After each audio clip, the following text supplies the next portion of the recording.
आप सुन रहे हैं जगत गुरु तत्वदर्शी संत रामपाल जी महाराज द्वारा लिखित पुस्तक जीने की राह का पेज नंबर 251। भावार्थ। कपिल मुनि जी, चुणक मुनि जी तथा दुर्वासा मुनि जी संसार में कितने प्रसिद्ध हैं। ये सब काल ब्रह्म की भक्ति करने वाले भेषधारी ऋषि हैं। ये चलती फिरती मौत थी, चलती फिरती मनुष्य रूप में घाल है। घाल यानी एक मिट्टी के छोटे मटके को तांत्रिक विद्या से आकाश में उड़ाकर दुश्मन पर छोड़ता है, उससे बहुत हानि होती है।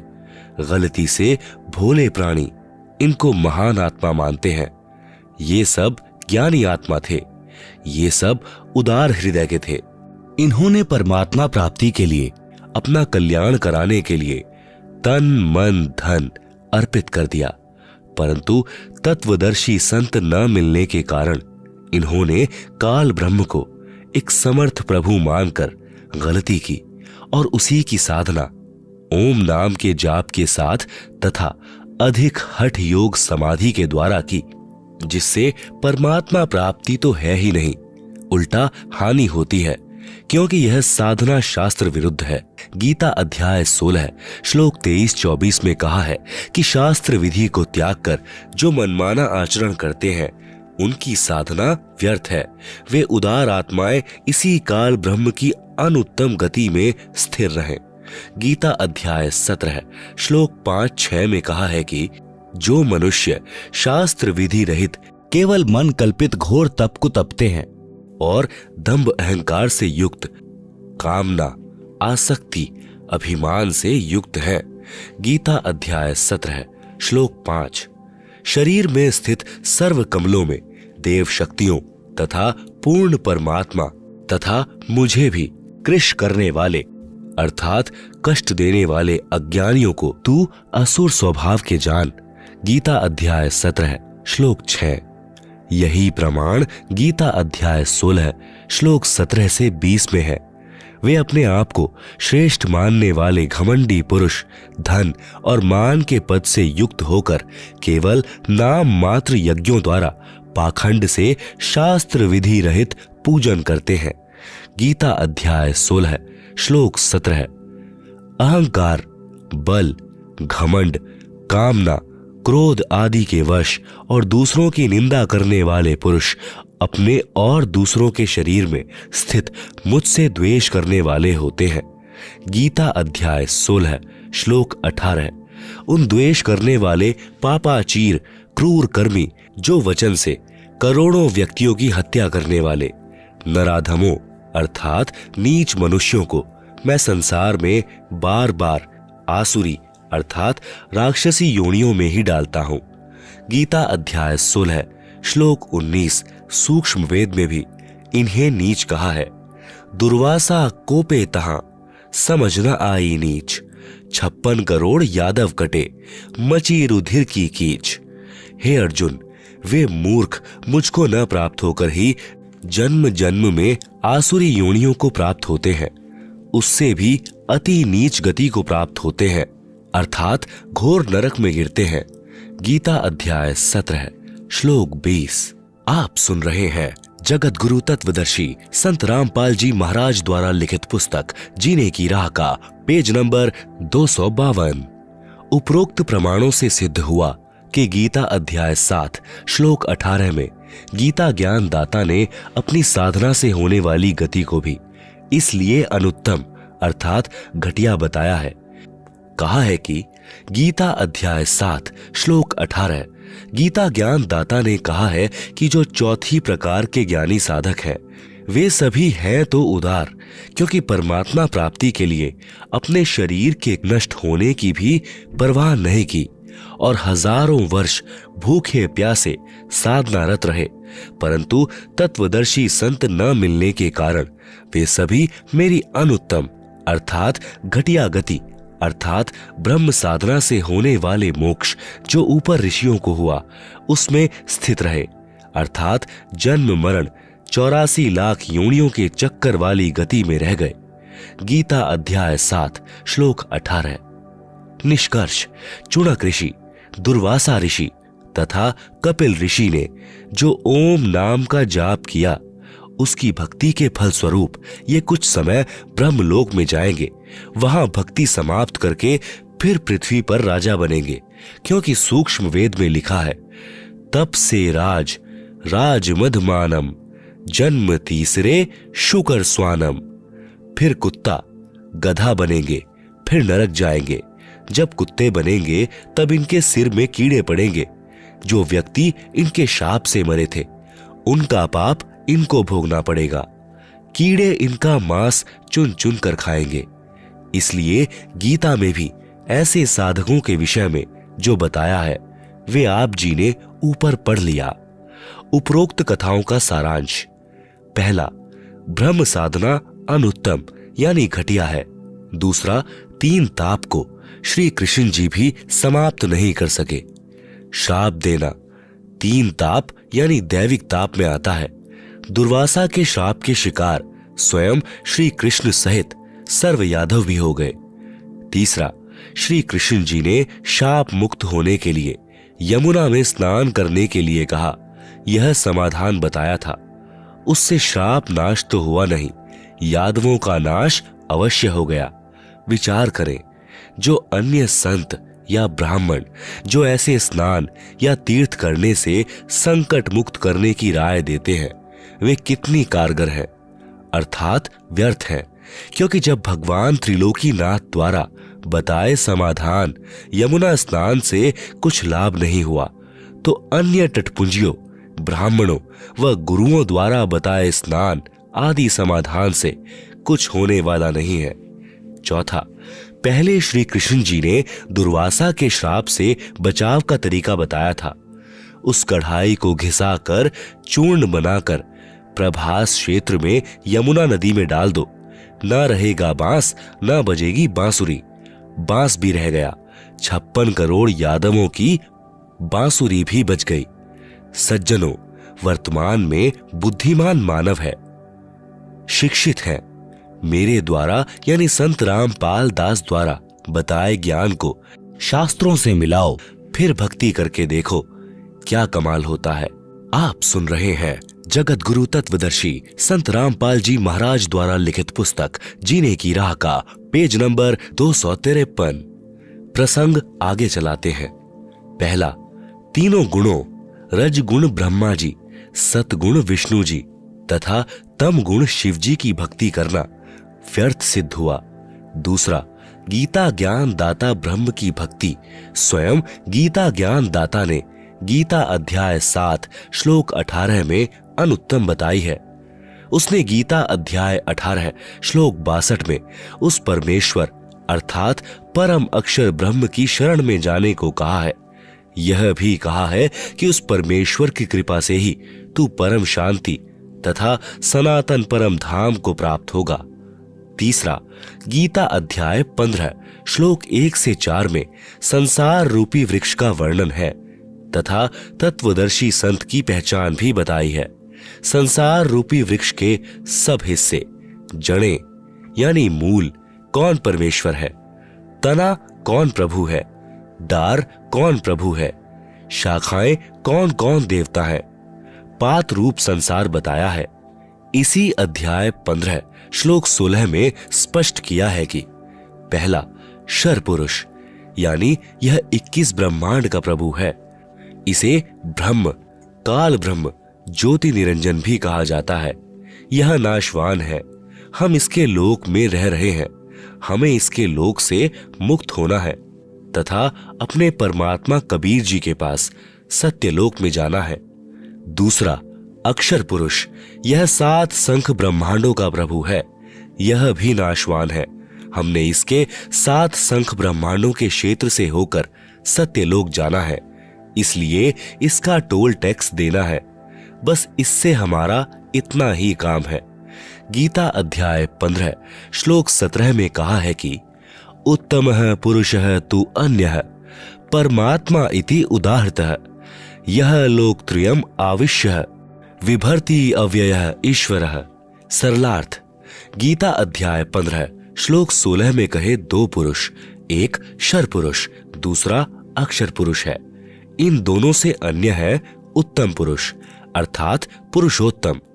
उसी को परमात्मा कहते हैं जो तीनों लोकों में प्रवेश करके सबका धारण पोषण करता है। वह वास्तव में अविनाशी परमेश्वर है।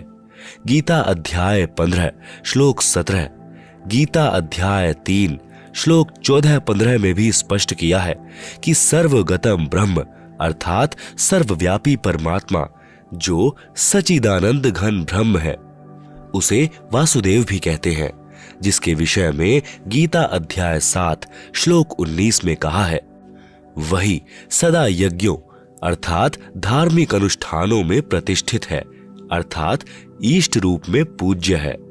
पूर्ण गुरु से दीक्षा लेकर मर्यादा में रहकर भक्ति करो।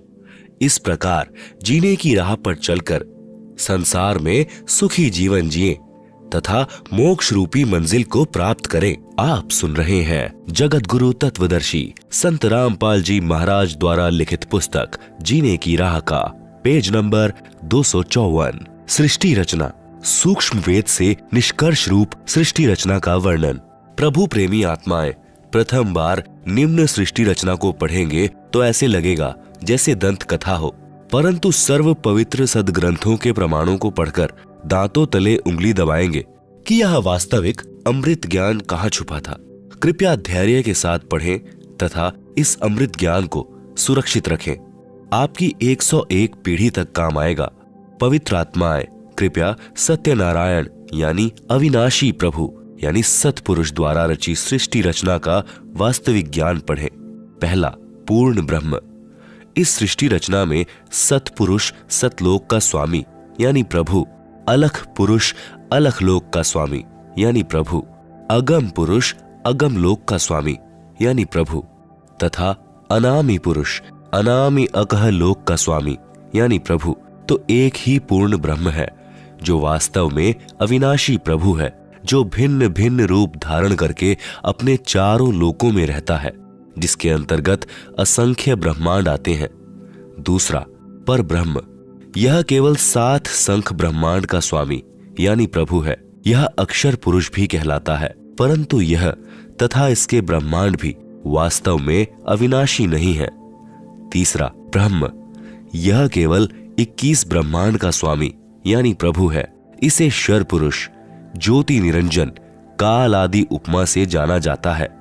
यह तथा इसके सर्व ब्रह्मांड नाशवान है। उपरोक्त तीनों पुरुषों यानी प्रभुओं का प्रमाण पवित्र श्रीमद् भगवद गीता अध्याय 15 श्लोक 16-17 में भी है। 4, ब्रह्मा। ब्रह्मा इसी ब्रह्म का ज्येष्ठ पुत्र है। विष्णु मध्य वाला पुत्र है तथा शिव अंतिम तीसरा पुत्र है। ये तीनों ब्रह्म के पुत्र केवल एक ब्रह्मांड में एक विभाग यानी गुण के स्वामी यानी प्रभु हैं तथा नाशवान है। विस्तृत विवरण के लिए कृपया पढ़ें निम्नलिखित सृष्टि रचना। कबीर देव यानी कबीर परमेश्वर ने सूक्ष्म वेद अर्थात कबीर बानी में अपने द्वारा रची सृष्टि का ज्ञान स्वयं ही बताया है, जो निम्नलिखित है। सर्वप्रथम केवल एक स्थान अनामी यानी अनामय लोक था, जिसे अकह लोक भी कहा जाता है। पूर्ण परमात्मा उस अनामी लोक में अकेला रहता था। उस परमात्मा का वास्तविक नाम कबीर देव अर्थात कबीर परमेश्वर है। सभी आत्माएं उस पूर्ण धनी के शरीर में समाई हुई थी। इसी कबीर देव का उपमात्मक यानी पदवी का नाम अनामी पुरुष है। पुरुष का अर्थ प्रभु होता है। प्रभु ने मनुष्य को अपने ही स्वरूप में बनाया है, इसलिए मानव का नाम भी पुरुष ही पड़ा है। अनामी पुरुष के एक रोम यानी शरीर के बाल का प्रकाश संख सूर्यों की रोशनी से भी अधिक है। विशेष जैसे किसी देश के आदरणीय प्रधानमंत्री जी का शरीर का नाम तो अन्य होता है तथा पद का उपमात्मक यानी पदवी का नाम प्रधानमंत्री होता है। कई बार प्रधानमंत्री जी अपने पास कई विभाग भी रख लेते हैं। तब जिस भी विभाग के दस्तावेजों पर हस्ताक्षर करते हैं तो उस समय उसी पद को लिखते हैं। जैसे गृह मंत्रालय के दस्तावेजों पर हस्ताक्षर करेंगे तो अपने को गृह मंत्री लिखेंगे, वहां उसी व्यक्ति के हस्ताक्षर की शक्ति कम होती है।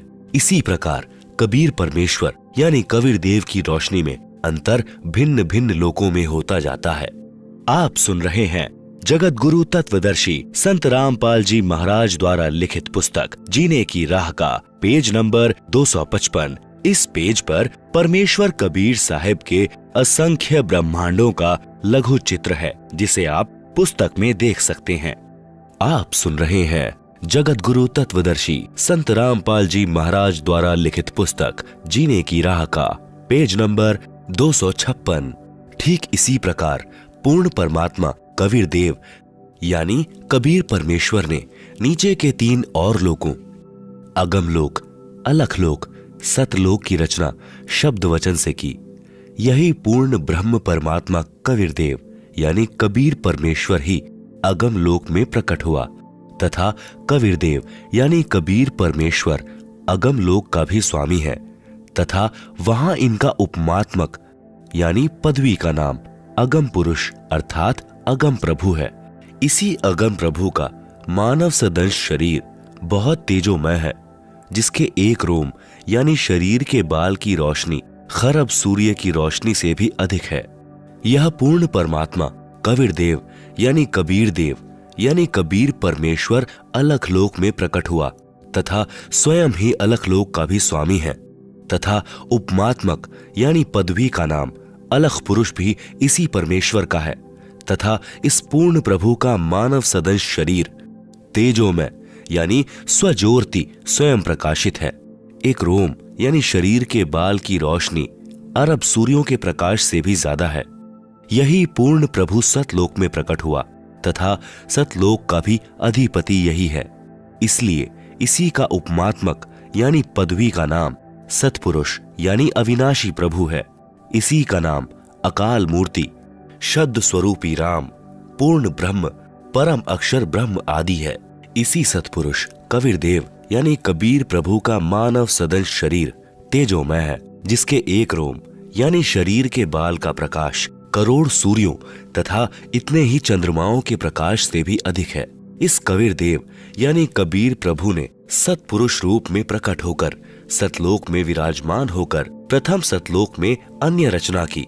एक शब्द यानी वचन से 16 द्वीपों की रचना की, फिर 16 शब्दों से 16 पुत्रों की उत्पत्ति की। एक मान सरोवर की रचना की जिसमें अमृत भरा।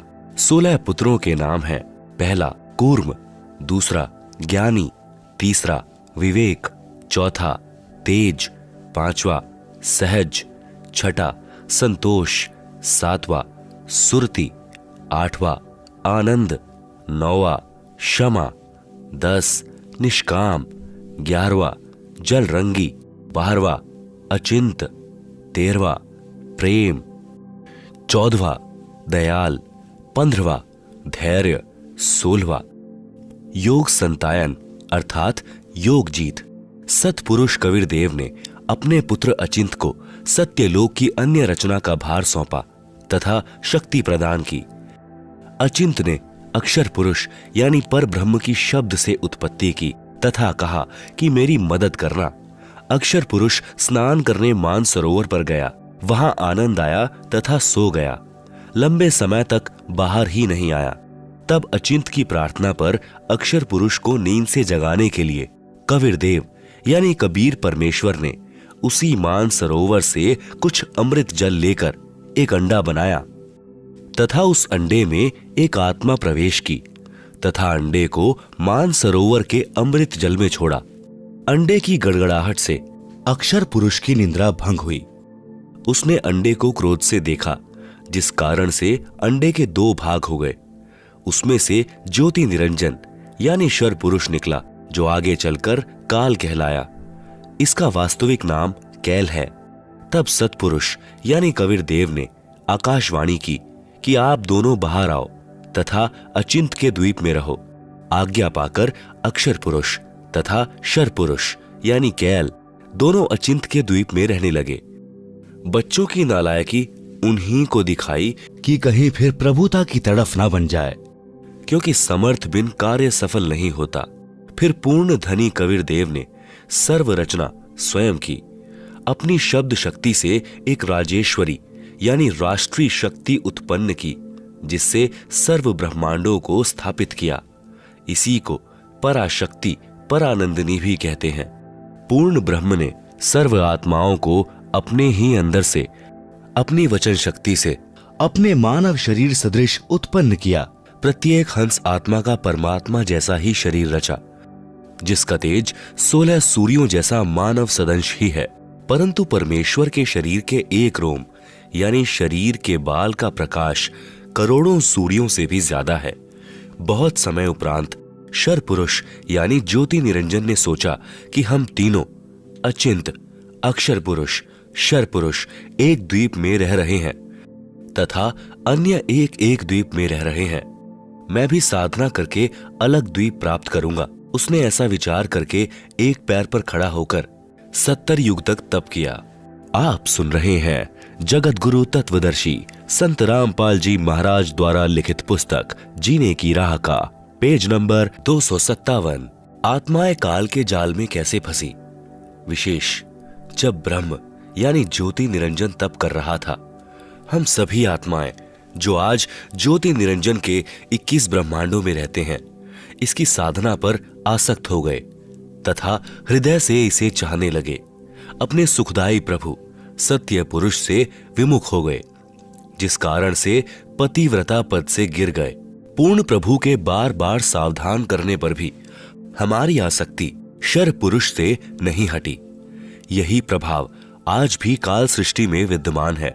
जैसे नौजवान बच्चे फिल्म स्टारों, अभिनेताओं तथा अभिनेत्रियों की बनावटी अदाओं तथा अपने रोजगार उद्देश्य से कर रहे भूमिका पर अति आसक्त हो जाते हैं, रोकने से नहीं रुकते। यदि कोई अभिनेता या अभिनेत्री निकटवर्ती शहर में आ जाए तो देखें उन नादान बच्चों की भीड़ केवल दर्शन करने के लिए बहुसंख्या में एकत्रित हो जाती है। लेना एक न देने दो, रोजी रोटी अभिनेता कमा रहे हैं, नौजवान बच्चे लुट रहे हैं। माता पिता कितना ही समझाएं, किंतु बच्चे नहीं मानते। कहीं न कहीं कभी न कभी लुप छिपकर जाते ही रहते हैं। पूर्ण ब्रह्म कबीर देव यानी कबीर प्रभु ने शर पुरुष से पूछा कि बोलो क्या चाहते हो। उसने कहा कि पिताजी यह स्थान मेरे लिए कम है, मुझे अलग से द्वीप प्रदान करने की कृपा करें। हक्का कबीर यानी सत कबीर ने उसे 21 ब्रह्मांड प्रदान कर दिए। कुछ समय उपरांत ज्योति निरंजन ने सोचा इसमें कुछ रचना करनी चाहिए। खाली ब्रह्मांड यानी प्लॉट किस काम के, यह विचार कर 70 युग तप करके पूर्ण परमात्मा कबीर देव यानी कबीर प्रभु से रचना सामग्री की याचना की। सतपुरुष ने उसे 3 गुण तथा 5 तत्व प्रदान कर दिए, जिससे ब्रह्म यानी ज्योति निरंजन ने अपने ब्रह्मांडों में कुछ रचना की। फिर सोचा कि इसमें जीव भी होने चाहिए, अकेले का दिल नहीं लगता। यह विचार करके 64 युग तक फिर तप किया। पूर्ण परमात्मा कबीर देव के पूछने पर बताया कि मुझे कुछ आत्मा दे दो, मेरा अकेले का दिल नहीं लग रहा। तब सतपुरुष कबीरग्नि यानी कबीर परमेश्वर ने कहा कि ब्रह्म तेरे तप के प्रतिफल में मैं तुझे और ब्रह्मांड दे सकता हूँ, परंतु मेरी आत्माओं को किसी भी जप तप साधना के फल रूप में नहीं दे सकता। हाँ, यदि कोई स्वेच्छा से तेरे साथ जाना चाहे तो वह जा सकता है। युवा कबीर यानी समर्थ कबीर के वचन सुनकर ज्योति निरंजन हमारे पास आया। हम सभी हंस आत्मा पहले से ही उस पर आसक्त थे। हम उसे चारों तरफ से घेरकर खड़े हो गए। ज्योति निरंजन ने कहा कि मैंने पिताजी से अलग 21 ब्रह्मांड प्राप्त किए हैं, वहां नाना प्रकार के रमणीय स्थल बनाए हैं, क्या आप मेरे साथ चलोगे? हम सभी हंसों ने, जो आज 21 ब्रह्मांडों में परेशान हैं, कहा कि हम तैयार हैं। यदि पिताजी आज्ञा दें तब शर पुरुष पूर्ण ब्रह्म महान कबीर यानी समर्थ कबीर प्रभु के पास गया तथा सर्व वार्ता कही। तब कबीरग्नि यानी कबीर परमेश्वर ने कहा कि मेरे सामने स्वीकृति देने वाले को आज्ञा दूंगा। शर पुरुष तथा परम अक्षर पुरुष यानी कबीर मितौजा यानी कबीर अमित औजा यानी जिसकी शक्ति का कोई वार नहीं, वह कबीर दोनों हम सभी हंस आत्माओं के पास आए।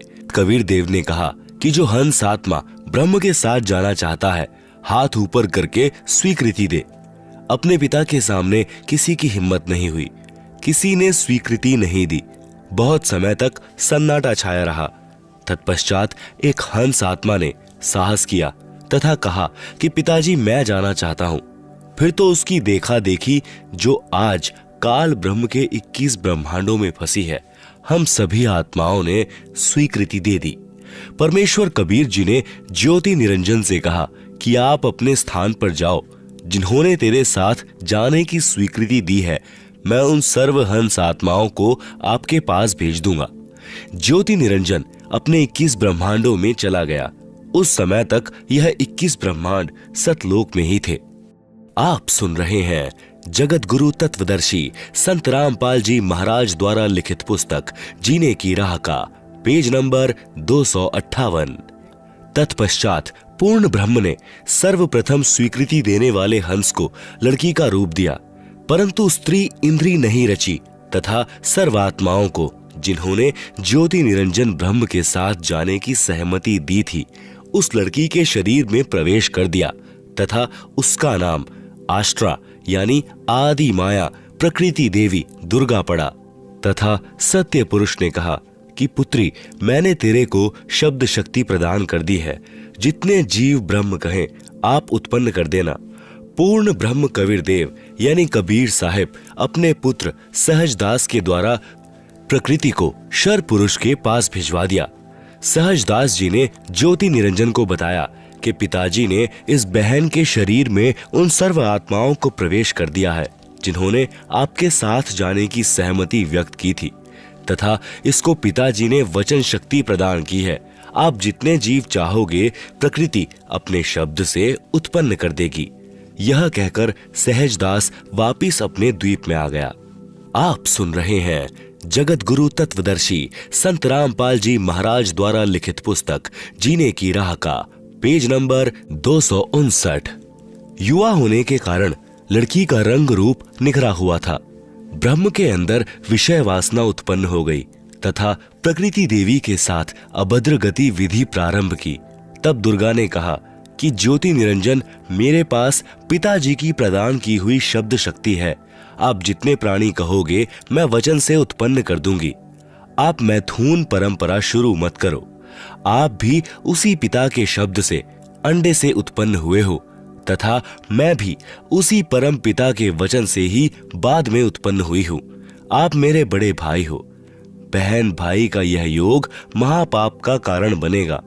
परंतु ज्योति निरंजन ने प्रकृति देवी की एक भी प्रार्थना नहीं सुनी तथा अपनी शब्द शक्ति द्वारा नाखूनों से स्त्री इंद्री यानी भग प्रकृति को लगा दी तथा बलात्कार करने की ठानी। उसी समय दुर्गा ने अपनी इज्जत रक्षा के लिए कोई और चारा न देख सूक्ष्म रूप बनाया तथा ज्योति निरंजन के खुले मुख के द्वारा पेट में प्रवेश करके पूर्ण ब्रह्म कबीर देव से अपनी रक्षा के लिए याचना की। उसी समय कबीर देव यानी कबीर देव अपने पुत्र योग संतायन अर्थात जोग जीत का रूप बनाकर वहां प्रकट हुए तथा कन्या को ब्रह्म के उदर से बाहर निकाला तथा कहा कि ज्योति निरंजन, आज से तेरा नाम काल होगा। तेरे जन्म मृत्यु होते रहेंगे, इसलिए तेरा नाम शर पुरुष होगा तथा 1,00,000 मानव शरीरधारी प्राणियों को प्रतिदिन खाया करेगा। वह 1,25,00,000 उत्पन्न किया करेगा। आप दोनों को 21 ब्रह्मांड सहित निष्कासित किया जाता है। इतना कहते ही 21 ब्रह्मांड विमान की तरह चल पड़े। सहजदास के द्वीप के पास से होते हुए सतलोक से 16 संख कोस यानी 1 कोस लगभग 3 किलोमीटर का होता है की दूरी पर आकर रुक गए। विशेष विवरण। अब तक 3 शक्तियों का विवरण आया है। पहली, पूर्ण ब्रह्म, जिसे अन्य उपमात्मक नामों से भी जाना जाता है, जैसे सतपुरुष, अकाल पुरुष, शब्द स्वरूपी राम, परम अक्षर ब्रह्म पुरुष आदि। यह पूर्ण ब्रह्म असंख्य ब्रह्मांडों का स्वामी है तथा वास्तव में अविनाशी है। दूसरी, पर ब्रह्म, जिसे अक्षर पुरुष भी कहा जाता है, यह वास्तव में अविनाशी नहीं है। यह 7 शंख ब्रह्मांडों का स्वामी है। तीसरी, ब्रह्म, जिसे ज्योति निरंजन, काल, कैल, शर पुरुष तथा धर्मराय आदि नामों से जाना जाता है, जो केवल 21 ब्रह्मांड का स्वामी है। अब आगे इसी ब्रह्म यानी काल की सृष्टि के एक ब्रह्मांड का परिचय दिया जाएगा, जिसमें 3 और नाम आपके पढ़ने में आएंगे: ब्रह्मा, विष्णु तथा शिव। ब्रह्म तथा ब्रह्मा में भेद। एक ब्रह्मांड में बने सर्वोपरि स्थान पर ब्रह्म यानी शर पुरुष स्वयं 3 गुप्त स्थानों की रचना करके ब्रह्मा, विष्णु तथा शिव रूप में रहता है तथा अपनी पत्नी प्रकृति दुर्गा के सहयोग से तीनों पुत्रों की उत्पत्ति करता है। आप सुन रहे हैं जगत गुरु तत्वदर्शी संत रामपाल जी महाराज द्वारा लिखित पुस्तक जीने की राह का पेज नंबर 260। इस पेज पर काल के एक ब्रह्मांड का लघु चित्र है, जिसे आप पुस्तक में देख सकते हैं। आप सुन रहे हैं जगत गुरु तत्वदर्शी संत रामपाल जी महाराज द्वारा लिखित पुस्तक जीने की राह का पेज नंबर 261। उनके नाम भी ब्रह्मा, विष्णु तथा शिव ही रखता है। जो ब्रह्म का पुत्र ब्रह्मा है, वह एक ब्रह्मांड में केवल 3 लोकों पृथ्वी लोक, स्वर्ग लोक तथा पाताल लोक में एक रजोगुण विभाग का मंत्री यानी स्वामी है। इसे त्रिलोकीय ब्रह्मा कहा है तथा ब्रह्म जो ब्रह्मलोक में ब्रह्मा रूप में रहता है, उसे महाब्रह्मा व ब्रह्मलोकीय ब्रह्मा कहा है। इसी ब्रह्म यानी काल को सदाशिव, महाशिव, महाविष्णु भी कहा है। श्री विष्णु पुराण में प्रमाण चतुर्थ अंश अध्याय 1 पृष्ठ 230-231 पर श्री ब्रह्मा जी ने कहा, जिस अजन्मा सर्वमय विधाता परमेश्वर का आदि, मध्य, अंत, स्वरूप, स्वभाव और सार हम नहीं जान पाते। श्लोक 83। जो मेरा रूप धारण कर संसार की रचना करता है, स्थिति के समय जो पुरुष रूप है तथा जो रुद्र रूप से विश्व का ग्रास कर जाता है, अनंत रूप से संपूर्ण जगत को धारण करता है। श्लोक 86। श्री ब्रह्मा जी, श्री विष्णु जी व श्री शिव जी की उत्पत्ति। काल ब्रह्म ने प्रकृति यानी दुर्गा से कहा कि अब मेरा कौन क्या बिगाड़ेगा, मनमानी करूंगा। प्रकृति ने फिर प्रार्थना की कि आप कुछ शर्म करो, प्रथम तो आप मेरे बड़े भाई हो, क्योंकि उसी पूर्ण परमात्मा यानी कबीर देव की वचन शक्ति से आपकी ब्रह्म की अंडे से उत्पत्ति हुई तथा बाद में मेरी उत्पत्ति उसी परमेश्वर के वचन से हुई है। दूसरे, मैं आपके पेट से बाहर निकली हूं, मैं आपकी बेटी हुई तथा आप मेरे पिता हुए। इन पवित्र नातों में बिगाड़ करना महापाप होगा। मेरे पास पिता की प्रदान की हुई शब्द शक्ति है। जितने प्राणी आप कहोगे मैं वचन से उत्पन्न कर दूंगी। ज्योति निरंजन ने दुर्गा की एक भी विनय नहीं सुनी तथा कहा कि मुझे जो सजा मिलनी थी मिल गई, मुझे सतलोक से निष्कासित कर दिया, अब मनमानी करूंगा। यह कहकर काल पुरुष यानी शर पुरुष ने प्रकृति के साथ जबरदस्ती शादी की तथा 3 पुत्रों रजगुण युक्त ब्रह्मा जी, सतगुण युक्त विष्णु जी तथा तम गुण युक्त शिव शंकर जी की उत्पत्ति की। जवान होने तक तीनों पुत्रों को दुर्गा के द्वारा अचेत करवा देता है। फिर युवा होने पर श्री ब्रह्मा जी को कमल के फूल पर, श्री विष्णु जी को शेषनाग की शैया पर तथा श्री शिव जी को कैलाश पर्वत पर सचेत करके इकट्ठे कर देता है। तत्पश्चात प्रकृति यानी दुर्गा द्वारा इन तीनों का विवाह कर दिया जाता है तथा एक ब्रह्मांड में तीनों लोकों स्वर्ग लोक, पृथ्वी लोक तथा पाताल लोक में एक एक विभाग के मंत्री यानी प्रभु नियुक्त कर देता है। जैसे श्री ब्रह्मा जी को रजोगुण विभाग का तथा विष्णु जी को सतोगुण विभाग का तथा श्री शिव शंकर जी को तमोगुण विभाग का तथा स्वयं गुप्त यानी महाब्रह्मा, महाविष्णु, महाशिव रूप से मुख्यमंत्री पद को संभालता है।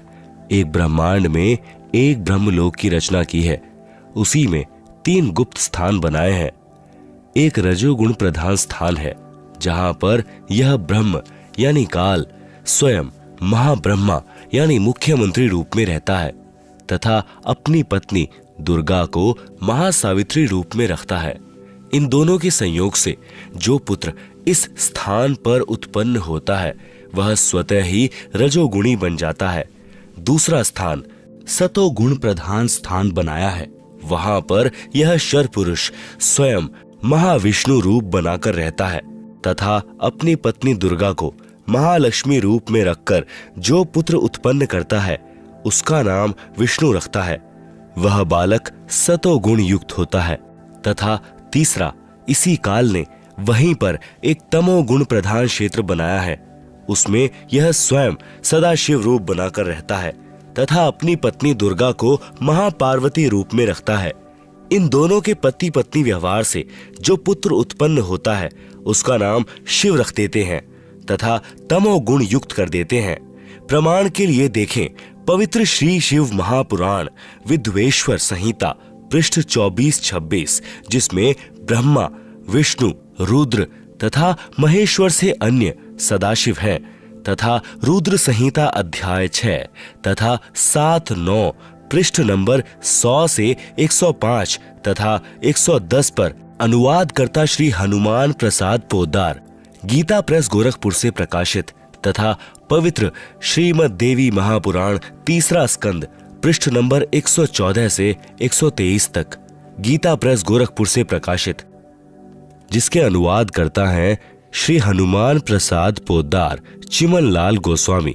फिर इन्हीं को धोखे में रखकर अपने खाने के लिए जीवों की उत्पत्ति श्री ब्रह्मा जी द्वारा तथा स्थिति यानी एक दूसरे को मोह ममता में रखकर काल जाल में रखना श्री विष्णु जी से तथा संहार, क्योंकि काल पुरुष को शापवश 1 लाख मानव शरीरधारी प्राणियों के सूक्ष्म शरीर से मैल निकालकर खाना होता है। उसके लिए 21वें ब्रह्मांड में एक तप्त शिला है जो स्वतः गर्म रहती है। उस पर गर्म करके मैल पिघलाकर खाता है। जीव मरते नहीं परंतु कष्ट असहनीय होता है। फिर प्राणियों को कर्म आधार पर अन्य शरीर प्रदान करता है। श्री शिवजी द्वारा करवाता है। जैसे किसी मकान में 3 कमरे बने हों, एक कमरे में अश्लील चित्र लगे हों, उस कमरे में जाते ही मन में वैसे ही मलिन विचार उत्पन्न हो जाते हैं। दूसरे कमरे में साधु संतों भक्तों के चित्र लगे हों तो मन में अच्छे विचार प्रभु का चिंतन ही बना रहता है।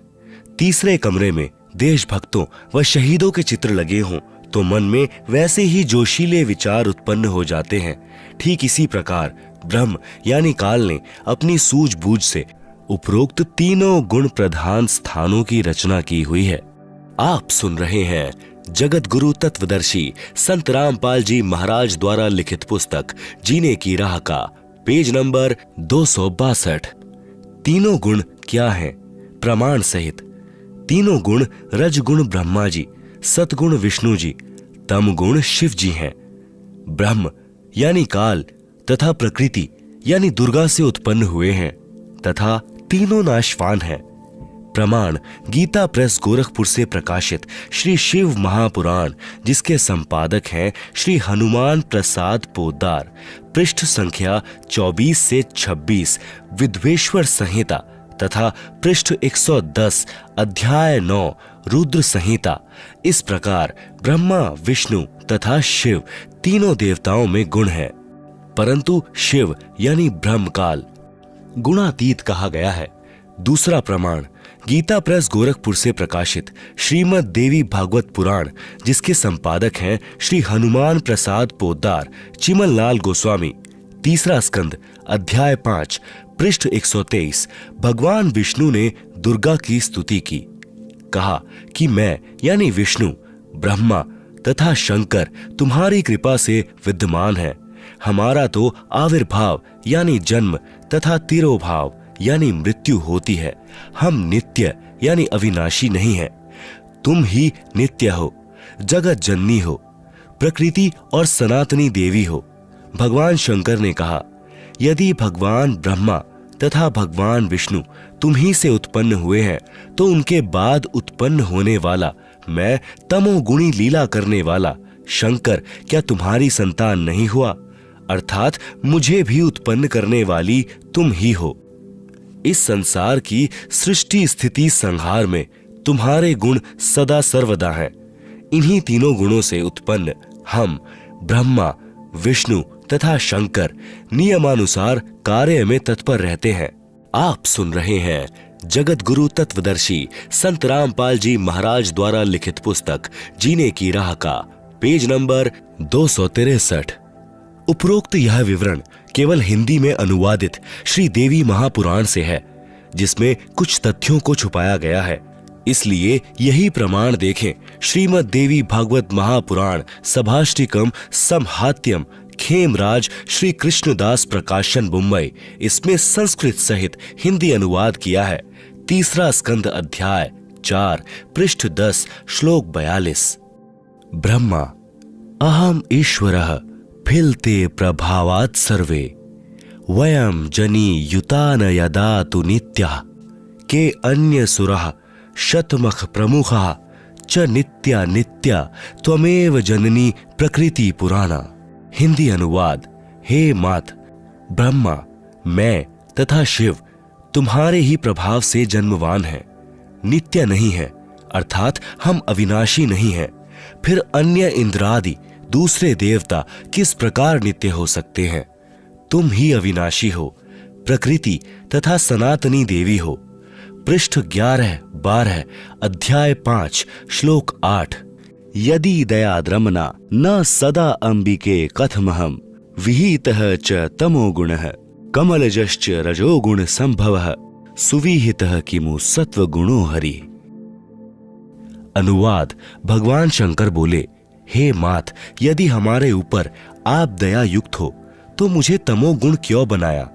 कमल से उत्पन्न ब्रह्मा को रजोगुण किस लिए बनाया तथा विष्णु को सतगुण क्यों बनाया? अर्थात जीवों के जन्म मृत्यु रूपी दुष्कर्म में क्यों लगाया? श्लोक 12। रम्यसे स्वपति पुरुषम सदा तव गति नहि विदम शिवे। हिंदी। अपने पति पुरुष अर्थात काल भगवान के साथ सदा भोग विलास करती रहती हो, आपकी गति कोई नहीं जानता। निष्कर्ष। उपरोक्त प्रमाणों से प्रमाणित हुआ कि रजगुण ब्रह्मा, सतगुण विष्णु तथा तमगुण शिव है। ये तीनों नाशवान है। दुर्गा का पति ब्रह्म यानी काल है, यह उसके साथ भोग विलास करता है। ब्रह्म काल की अव्यक्त रहने की प्रतिज्ञा। सूक्ष्म वेद से शेष सृष्टि रचना। तीनों पुत्रों की उत्पत्ति के पश्चात ब्रह्म ने अपनी पत्नी दुर्गा यानी प्रकृति से कहा, मैं प्रतिज्ञा करता हूं कि भविष्य में मैं किसी को अपने वास्तविक रूप में दर्शन नहीं दूंगा, जिस कारण से मैं अव्यक्त माना जाऊंगा। दुर्गा से कहा कि आप मेरा भेद किसी को मत देना, मैं गुप्त रहूंगा। दुर्गा ने पूछा कि क्या आप अपने पुत्रों को भी दर्शन नहीं देंगे? ब्रह्म ने कहा, मैं अपने पुत्रों को तथा अन्य किसी को भी साधना से दर्शन नहीं दूंगा, यह मेरा अटल नियम रहेगा। दुर्गा ने कहा, यह तो आपका उत्तम नियम नहीं है, जो आप अपनी संतानों से भी छुपे रहोगे। तब काल ने कहा, दुर्गा मेरी विवशता है, मुझे 1 लाख मानव शरीरधारी प्राणियों का आहार करने का शाप लगा है। यदि मेरे पुत्रों ब्रह्मा, विष्णु, महेश को पता लग गया तो ये उत्पत्ति, स्थिति तथा संहार का कार्य नहीं करेंगे। इसलिए यह मेरा अनुत्तम नियम सदा रहेगा। जब ये तीनों कुछ बड़े हो जाएं तो इन्हें अचेत कर देना, मेरे विषय में नहीं बताना, नहीं तो मैं तुझे भी दंड दूंगा। दुर्गा इस डर के मारे वास्तविकता नहीं बताती।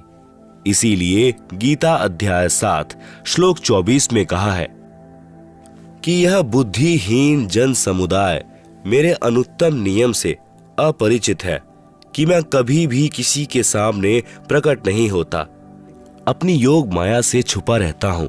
इसलिए मुझ व्यक्त को मनुष्य रूप में आया हुआ अर्थात कृष्ण मानते हैं। आप सुन रहे हैं जगत गुरु तत्वदर्शी संत रामपाल जी महाराज द्वारा लिखित पुस्तक जीने की राह का पेज नंबर 264।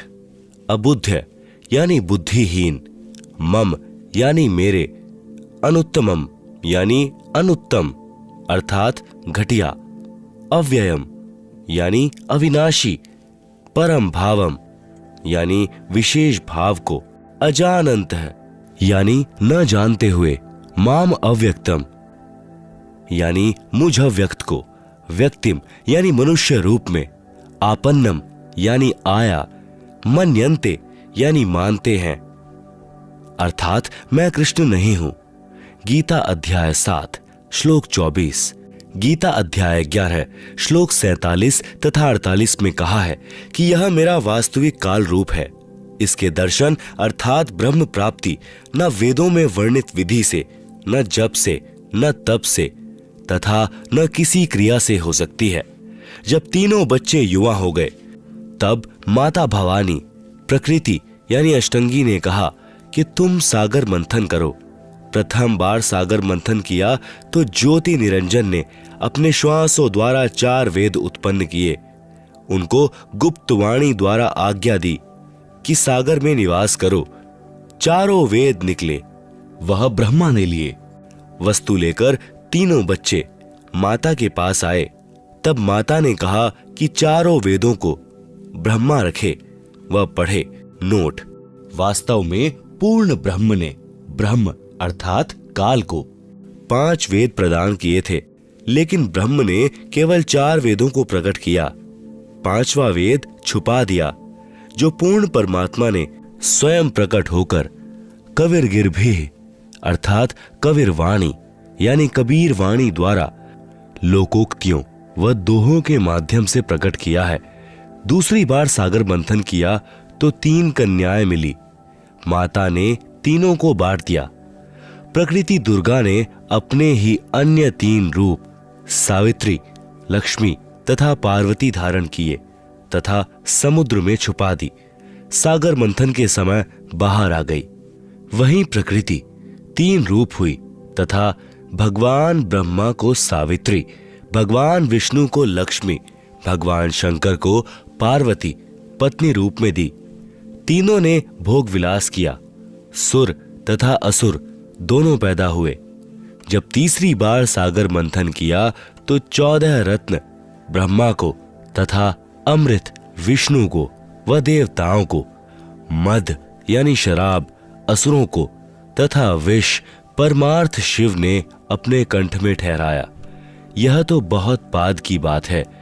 जब ब्रह्मा वेद पढ़ने लगा तो पता चला कि कोई सर्व ब्रह्मांडों की रचना करने वाला कुल का मालिक पुरुष यानी प्रभु और है। तब ब्रह्मा जी ने विष्णु जी व शंकर जी को बताया कि वेदों में वर्णन है कि सृजनहार कोई और प्रभु है, परंतु वेद कहते हैं कि भेद हम भी नहीं जानते।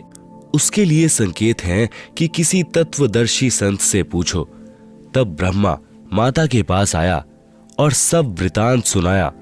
माता कहा करती थी कि मेरे अतिरिक्त और कोई नहीं है, मैं ही करता हूं, मैं ही सर्वशक्तिमान हूं। परंतु ब्रह्मा ने कहा कि वेद ईश्वर कृत हैं, यह झूठ नहीं हो सकते। दुर्गा ने कहा कि तेरा पिता तुझे दर्शन नहीं देगा, उसने प्रतिज्ञा की हुई है। तब ब्रह्मा ने कहा कि माता जी, अब आपकी बात पर अविश्वास हो गया है। मैं उस पुरुष यानी प्रभु का पता लगाकर ही रहूंगा। दुर्गा ने कहा कि यदि वह तुझे दर्शन नहीं देगा तो तुम क्या करोगे? ब्रह्मा ने कहा कि मैं आपको शक्ल नहीं दिखाऊंगा। दूसरी तरफ ज्योति निरंजन ने कसम खाई है कि मैं अव्यक्त रहूंगा, किसी को दर्शन नहीं दूंगा, अर्थात 21 ब्रह्मांड में कभी भी अपने वास्तविक काल रूप में आकार में नहीं आऊंगा। गीता अध्याय 7 श्लोक नंबर 24। अव्यक्तम व्यक्तिम आपन्नम मन्यन्ते माम अबुद्धः परम भावम अजानन्तः मम अव्ययम अनुत्तमम। अनुवाद: अबुद्ध यानी बुद्धिहीन लोग, मम यानी मेरे, अनुत्तम यानी अश्रेष्ठ, अव्ययम यानी अटल, परम यानी परम, भावम यानी भाव को, अजानन्तः यानी न जानते हुए, अव्यक्तम यानी अदृश्यमान, माम यानी मुझ काल को, व्यक्तित्व यानी नर रूप आकार में कृष्ण, आपन्नम यानी प्राप्त हुआ, मन्यन्ते यानी मानते हैं। गीता अध्याय नंबर 7 का श्लोक नंबर 25। न अहम प्रकाशः सर्वस्य योग माया समावन्तः मूढ़ अयम न अभिजानाति लोकः माम अजम अव्ययम। अनुवाद, अहम यानी मैं, योग माया समावंत है यानी योग माया से छिपा हुआ, सर्वस्य यानी सबके, प्रकाश यानी प्रत्यक्ष, न यानी नहीं होता अर्थात अदृश्य अर्थात अव्यक्त रहता हूं। इसलिए अजम यानी जन्म न लेने वाले, अव्ययम यानी अविनाशी अटल भाव को, अयम यानी यह, मूढ़ है यानी अज्ञानी, लोक है यानी जन समुदाय संसार, माम यानी मुझे, न यानी नहीं, अभिजानाति जानता अर्थात मुझको कृष्ण समझता है। क्योंकि ब्रह्म अपनी शब्द शक्ति से अपने नाना रूप बना लेता है। यह दुर्गा का पति है, इसलिए इस मंत्र में कह रहा है कि मैं कृष्ण आदि की तरह दुर्गा से जन्म नहीं लेता। आप सुन रहे हैं जगत गुरु तत्वदर्शी संत रामपाल जी महाराज द्वारा लिखित पुस्तक जीने की राह का पेज नंबर 265। ब्रह्मा का अपने पिता यानी काल ब्रह्म की प्राप्ति के लिए प्रयत्न। तब दुर्गा ने ब्रह्मा जी से कहा कि अलख निरंजन तुम्हारा पिता है, परंतु वह तुम्हें दर्शन नहीं देगा। ब्रह्मा ने कहा कि मैं दर्शन करके ही लौटूंगा। माता ने पूछा, यदि तुझे दर्शन नहीं हुए तो क्या करेगा? ब्रह्मा ने कहा, मैं प्रतिज्ञा करता हूं, यदि पिता के दर्शन नहीं हुए तो मैं आपके समक्ष नहीं आऊंगा। यह कहकर ब्रह्मा जी व्याकुल होकर उत्तर दिशा की तरफ चल दिया, जहां अंधेरा ही अंधेरा है। वहां ब्रह्मा ने 4 युग तक ध्यान लगाया, परंतु कुछ भी प्राप्ति नहीं हुई। काल ने आकाशवाणी की कि जीव उत्पत्ति क्यों नहीं की। भवानी ने कहा कि आपका ज्येष्ठ पुत्र ब्रह्मा जिद करके आपकी तलाश में गया है। ब्रह्मा के बिना जीव उत्पत्ति का सब कार्य असंभव है। ब्रह्म यानी काल ने कहा, उसे वापस बुला लो, मैं उसे दर्शन नहीं दूंगा। तब दुर्गा यानी प्रकृति ने अपनी शब्द शक्ति से गायत्री नाम की लड़की उत्पन्न की तथा उसे ब्रह्मा को लौटा लाने को कहा। गायत्री ब्रह्मा जी के पास गई, परंतु ब्रह्मा जी समाधि लगाए हुए थे। उन्हें कोई आभास ही नहीं था कि कोई आया है। तब आदि कुमारी यानी प्रकृति ने गायत्री को ध्यान द्वारा बताया कि इसके चरण स्पर्श कर। तब गायत्री ने ऐसा ही किया। ब्रह्मा जी का ध्यान भंग हुआ तो क्रोधवश बोले कि कौन पापिन है जिसने मेरा ध्यान भंग किया है, मैं तुझे शाप दूंगा। गायत्री कहने लगी कि मेरा दोष नहीं है, पहले मेरी बात सुनो तब शाप देना। मेरे को माता ने तुम्हें लौटा लाने को कहा है, क्योंकि आपके बिना जीव उत्पत्ति नहीं हो सकती। ब्रह्मा ने कहा कि मैं कैसे जाऊं, पिताजी के दर्शन हुए नहीं, ऐसे जाऊं तो मेरा उपहास होगा। यदि आप माताजी के समक्ष यह कह दें कि ब्रह्मा को पिता यानी ज्योति निरंजन के दर्शन हुए हैं, मैंने अपनी आंखों से देखा है, तो मैं आपके साथ चलूं। तब गायत्री ने कहा कि आप मेरे साथ संभोग करोगे तो मैं आपकी झूठी साक्षी यानी गवाही भरूंगी। तब ब्रह्मा ने सोचा कि पिता के दर्शन हुए नहीं, वैसे जाऊं तो माता के सामने शर्म लगेगी, और चारा नहीं दिखाई दिया। फिर गायत्री से रति क्रिया यानी संभोग की। आप सुन रहे हैं जगत गुरु तत्वदर्शी संत रामपाल जी महाराज द्वारा लिखित पुस्तक जीने की राह का पेज नंबर 266। तब गायत्री ने कहा कि क्यों ना एक गवाह और तैयार किया जाए। ब्रह्मा ने कहा, बहुत ही अच्छा है। तब गायत्री ने शब्द शक्ति से एक लड़की पुष्पवती नाम की पैदा की तथा उससे दोनों ने कहा कि आप गवाही देना कि ब्रह्मा ने पिता के दर्शन किए हैं। तब पुष्पवती ने कहा कि मैं क्यों झूठी गवाही दूं। हाँ, यदि ब्रह्मा मेरे से रति क्रिया यानी संभोग करें तो गवाही दे सकती हूं। गायत्री ने ब्रह्मा को समझाया यानी उकसाया कि कोई और चारा नहीं है। तब ब्रह्मा ने पुष्पवती से संभोग किया तो तीनों मिलकर आदि माया यानी प्रकृति के पास आए। दोनों देवियों ने उपरोक्त शर्त इसलिए रखी थी कि यदि ब्रह्मा माता के सामने हमारी झूठी गवाही को बता देगा तो माता हमें शाप दे देंगी, इसलिए उसे भी दोषी बना लिया। यहां महाराज गरीब दास जी कहते हैं कि दास गरीब यह चूक धुरों धूर, माता दुर्गा द्वारा ब्रह्मा को शाप देना। तब माता ने ब्रह्मा से पूछा, क्या तुझे तेरे पिता के दर्शन हुए? ब्रह्मा ने कहा, हाँ मुझे पिता के दर्शन हुए हैं। दुर्गा ने कहा, साक्षी बता। तब ब्रह्मा ने कहा, इन दोनों के समक्ष साक्षात्कार हुआ है। देवी ने उन दोनों लड़कियों से पूछा, क्या तुम्हारे सामने ब्रह्मा का साक्षात्कार हुआ है? तब दोनों ने कहा कि हाँ, हमने अपनी आंखों से देखा है। फिर भवानी यानी प्रकृति को संशय हुआ कि मुझे तो ब्रह्म ने कहा था कि मैं किसी को दर्शन नहीं दूंगा, परंतु ये कहते हैं कि दर्शन हुए हैं। तब अष्टंगी ने ध्यान लगाया और काल ज्योति निरंजन से पूछा कि यह क्या कहानी है। ज्योति निरंजन जी ने कहा कि ये तीनों झूठ बोल रहे हैं। तब माता ने कहा, तुम झूठ बोल रहे हो, आकाशवाणी हुई है कि इन्हें कोई दर्शन नहीं हुए। यह बात सुनकर ब्रह्मा ने कहा कि माता जी, मैं सौगंध खाकर पिता की तलाश करने गया था, परंतु पिता यानी ब्रह्म के दर्शन नहीं हुए। आपके पास आने में शर्म लग रही थी, इसलिए हमने झूठ बोल दिया। तब माता दुर्गा ने कहा कि अब मैं तुम्हें शाप देती हूं। आप सुन रहे हैं जगत गुरु तत्वदर्शी संत रामपाल जी महाराज द्वारा लिखित पुस्तक जीने की राह का पेज नंबर 267। ब्रह्मा को शाप।